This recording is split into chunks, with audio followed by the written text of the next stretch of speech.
தமிழ்நாட்டிலே திராவிட முன்னேற்றக் கழக தலைமையில் இருக்கிற மதசார்பற்ற முற்போக்கு கூட்டணி கட்சிகள் கடந்த காலத்திலே இணைந்து செயல்பட்டு பாஜகவையும் அதனுடைய கூட்டணி கட்சிகளையும் முழுமையாக நாங்கள் முறியடித்திருக்கிறோம். 2019 தேர்தலிலே ஒரே ஒரு தொகுதியிலே மட்டும் அந்த கூட்டணி வெற்றி பெற்றது. 24வது ஆண்டு நடைபெறுகிற இந்த ஆண்டு நடைபெறுகிற மக்களவை தேர்தலில் பாஜகவோ அதனுடைய ஆதரவு கட்சிகளோ அதிமுக உள்ளிட்ட கட்சிகள் 40 தொகுதிகளிலும் படுதோல்வி அடைவார்கள் என்பது மட்டுமல்ல, எல்லா தொகுதிகளிலும் அவர் டெபாசிட் இழக்க செய்கிற பணியினை திமுக தலைமையில் இருக்கிற மதசார்பற்ற கூட்டணி கட்சிகள் மேற்கொள்ளும். மார்க்சிஸ்ட் கம்யூனிஸ்ட் கட்சியும் அதற்கான பணியை மேற்கொண்டிருக்கிறது. இந்த அடிப்படையில் திராவிட முன்னேற்றக் கழகத்தின் சார்பில் திராவிட முன்னேற்றக் கழக பொருளாளர் அவர்களுடைய தலைமையில் அமைக்கப்பட்ட பேச்சுவார்த்தை குழுவோடு மார்க்சிஸ்ட் கம்யூனிஸ்ட் கட்சியுடைய மத்திய குழு உறுப்பினர் சம்பத் தலைமையில் அமைக்கப்பட்ட பேச்சுவார்த்தை குழு கடந்த 2 முறை பேச்சுவார்த்தை நடைபெற்றது.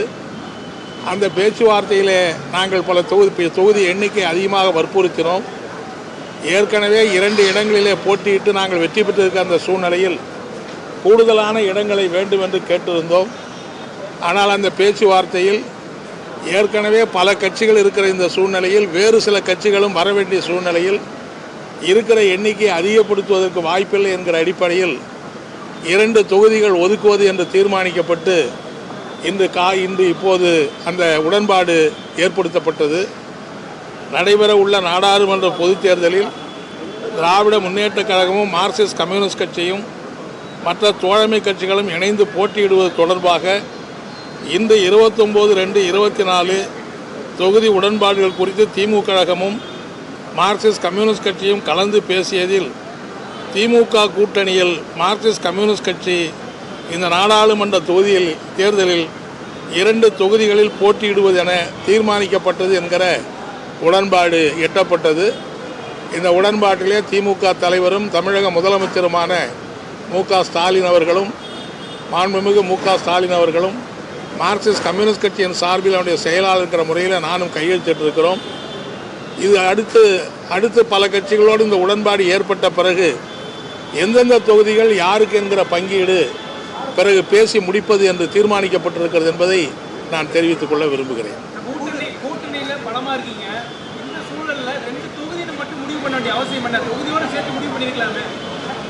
இல்லை, அதாவது ஏற்கனவே இருக்கிற 1-2 கட்சிகள் சிலர் வெளியே போயிருக்காங்க, சிலர் புதிய வராங்க, சில தொகுதிகளை மாற்றி அமைக்க வேண்டியிருக்கு இந்த 5 ஆண்டு கால அனுபவத்தில் அப்படின்னு கேட்டிருக்காங்க. எங்களை பொறுத்தவரை நாங்கள் ஏற்கனவே இருக்கிற 2 தொகுதிகளில் வெற்றி பெற்றிருக்கிற தொகுதிகளை நாங்கள் வற்புறுத்தி கேட்டிருக்கிறோம்.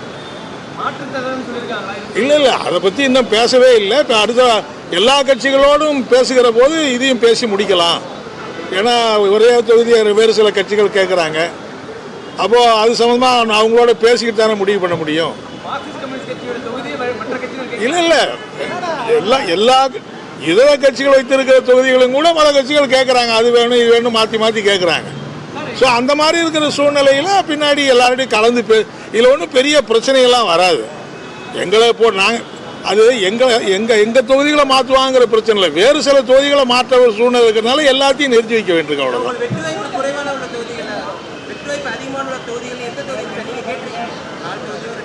இல்லைங்க, நாங்கள் ஏற்கனவே 2 தொகுதியை வலுவாக வெற்றி பெற்று இருக்கிறோம். 5 வருஷம் இருந்திருக்கிறோம். அதுதான் கேட்டிருக்கிறோம். கூடுதல் தொகுதி நாங்கள் ஏற்கனவே கேட்டிருந்தோம். இப்போ தான் கூடுதல் தொகுதி எண்ணிக்கை இல்லை. அப்போ அதை போய் கேட்டு என்ன பண்ணுறது?